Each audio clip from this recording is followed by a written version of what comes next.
வாழ்க வளமுடன். ஹாய் சகோஸ். இதயம் மீட்டும் மெல்லிசை போல உங்கள் மனதை மயக்கப் போகும் எழுத்தாளர் தீபா பாபு அவர்களின் கற்பனை சிதறல்களுக்குள் நம் பயணத்தை தொடங்கலாமா? அத்தியாயம் 8. சட்டென்ற அரங்கத்தில் எழுந்த சிறு பரபரப்பால் விழிகளை உயர்த்தி மணமேடையை பார்த்தவனின் இதய துடிப்பு தன்னவளை கண்டதும் தன்னால் உச்சத்திற்கு எகிரியது. அவனையும் அறியாமல் அவன் விழிகள் தழைந்து தனதுடைய ஆர்வத்துடன் அளவெடுக்க உதடுகளில் மெல்லிய ரகசிய முறுவல் அரும்பியது. அடுத்த கணம் அது பொய்யோ எனும்படி முகத்தில் லேசான இறுக்கத்தை பூசிக்கொண்டவன் இரு கரங்களையும் குறுக்கே கட்டிக்கொண்டு விரைப்புடன் நிமிர்ந்து அமர்ந்தான். அவனது பார்வை கூர்மையாய் மாறி நிறைமதியின் ஒவ்வொரு அசைவுகளையும் கவனமாக படம் பிடிக்க ஆரம்பித்தது. சாந்தாவின் இளைய மகள் அவள் வயதினை ஒட்டியவள் என்பதால் அவளுக்கு உறவுக்கு உறவாகவும் ஆயிற்று, பேச்சு துணைக்கு ஆள் ஆயிற்று என்று அவளை தன்னோடு தக்க வைத்துக் கொண்டு மனதில் உள்ள கவலையையும் கலக்கத்தையும் தற்காலிகமாக மறந்து விழிகள் மிளிர அவ்வப்பொழுது இதழ்களின் இடையே முத்து பற்கள் பளீர் என்று மின்ன மெலிதாக நகைத்தபடி மணமக்களை கேலி செய்தவாறு அருகில் நின்று இருந்தவளோடு படபடவென்று உரையாடியபடி உற்சாகமாக நின்றிருந்தாள் மதி. அதனை ஏக்கத்தோடு பார்த்திருந்தவனின் மனதில் என்னை பற்றி அவளுக்கு எந்த கவலையோ அல்லது உறுத்தலோ இல்லையா? மிகவும் குதூகலமாக சுற்றி கொண்டிருக்கிறாள் என முகம் வாடினான். பையனோட அம்மா அப்பா வந்தா பொண்ணுக்கு நிச்சயப்படியே வச்சு கொடுத்துடலாம். நேரம் ஆயிடுச்சுல, அடுத்தவ புடவை மாத்திட்டு வந்தா தானே நலங்கு வச்சு முடிக்க முடியும்.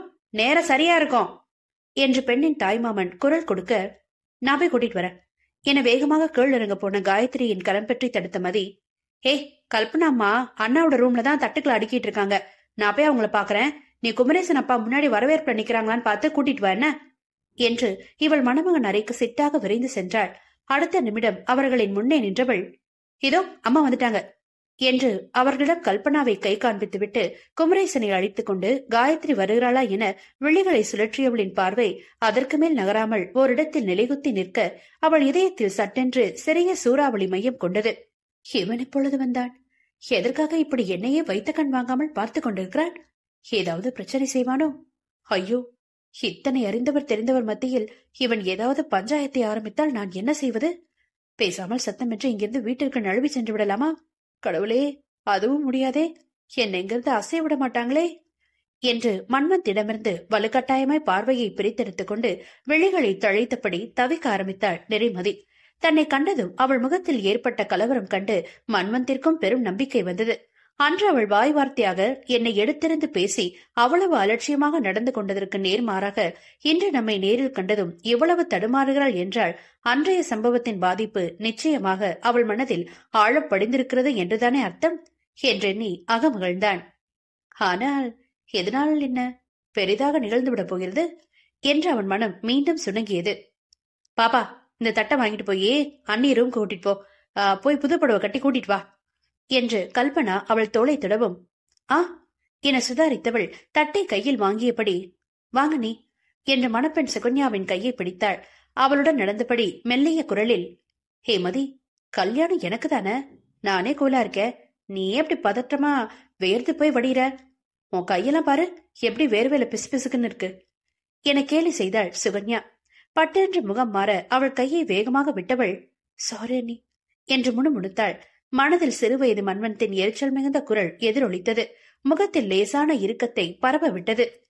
அட, என்னாச்சு உனக்கு என்று வியந்தவள், இப்படி உட்காரு, தண்ணி எதுவும் குடிக்கிறியா? ரொம்ப நேரமா நிக்கிறதுனால ஏதோ சோர்வா இருக்கா என் அக்கறையாக அவள் கண்ணம் மருடினாள். இருவருக்கும் 1 வருடம்தான் வயது வித்தியாசம். திருமண முடிவானிலிருந்து தோழிகள் போல பேசி பழகி வந்தவர்களிடம் நல்ல நட்பு உருவாகி இருந்தது. அவள் எழுப்பிய சந்தேகத்தை கப்பென்று பிடித்துக் கொண்டவள், ஆமா நீ, கொஞ்சம் தலைவலி வேற, ஓய்வெடுத்தா பரவாயில்லன்னு தோணுது, நீங்க என்ன தப்பா நினைச்சுக்காதீங்க, காயத்ரியோட மேடைக்கு போறீங்களா என்றாள் தயக்கத்துடன். சரி, காலையிலேயாவது நல்ல தெம்பாவா என்றவளை அனுப்பி வைத்தாள் சுகன்யா. குழப்பத்துடன் தன்னை அளவிட்ட காயத்ரியிடம் கண் காண்பித்துவிட்டு மேடையில் ஒருபுறம் நின்றிருந்த கல்பனாவிடம் சென்றவளின் பார்வை மறந்து மன்மன்புறம் திரும்பவில்லை. தன்னை கவனமாக தவிர்ப்பவளை கண்டு கீழே அமர்ந்திருந்தவனுக்கு அந்நேரத்திலும் புன்னகை அரும்பியது. அம்மா, என்னடா?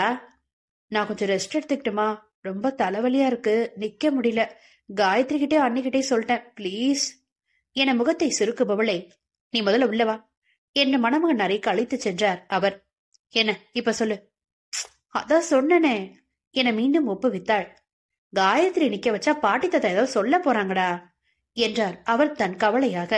என்ன இருந்தாலும் மதியை ஒதுக்கிவிட்டு உன் அக்கா பெண்ணை நிற்க வைத்து விட்டாயா என்று யாரும் கேள்வி எழுப்பக் கூடாதே என்கிற பயம் அவருக்கு.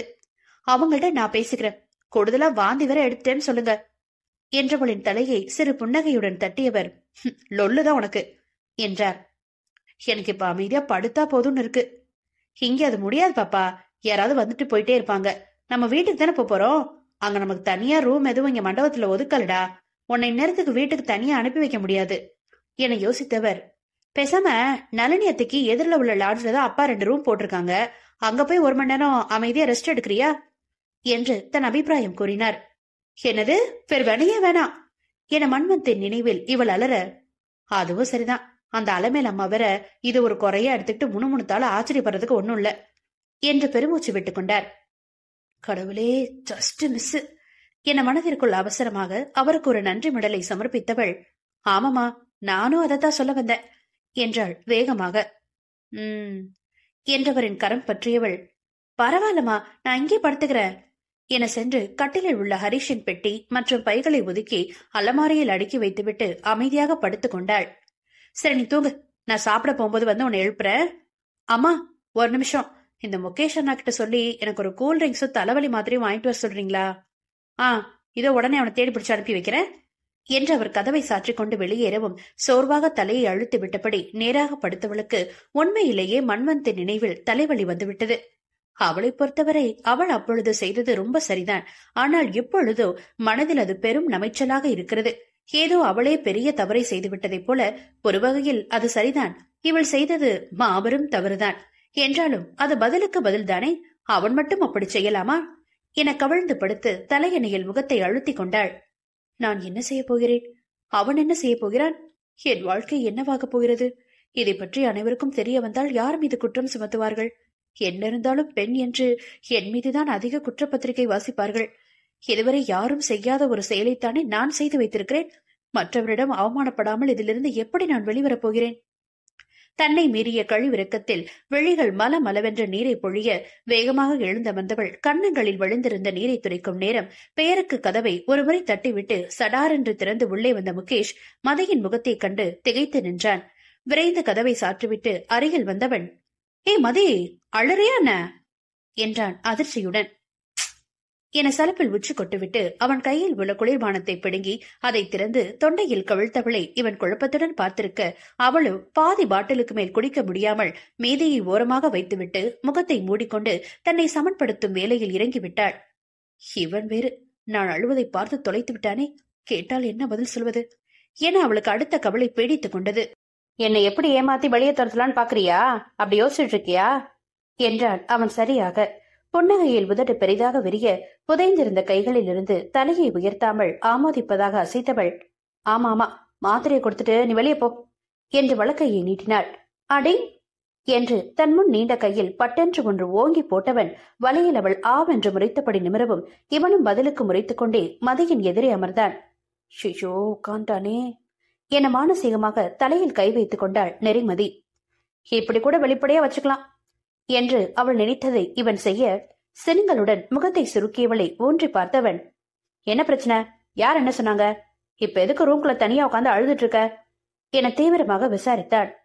நான் ஒன்னும் அழல என உதட்டை சுழித்தவளை, சரி உன் கண்ணு 2 ஏன் வேர்த்திருக்கு, அந்த கதையாவது என்கிட்ட சொல்லலாம்ல என்று கலாய்த்தான் முகேஷ். நீ இருக்கப்பாரு உன்ன என்று அவன் தோளில் 2 அடிகள் பலமாக வைத்தவள், இதெல்லாம் ஜிம்பாடிமா, இந்த கொசுக்கடிக்கெல்லாம் ஒன்னும் அசராது, நீ விஷயத்த சொல்லு என்றான் அவன் விடாப்படியாக.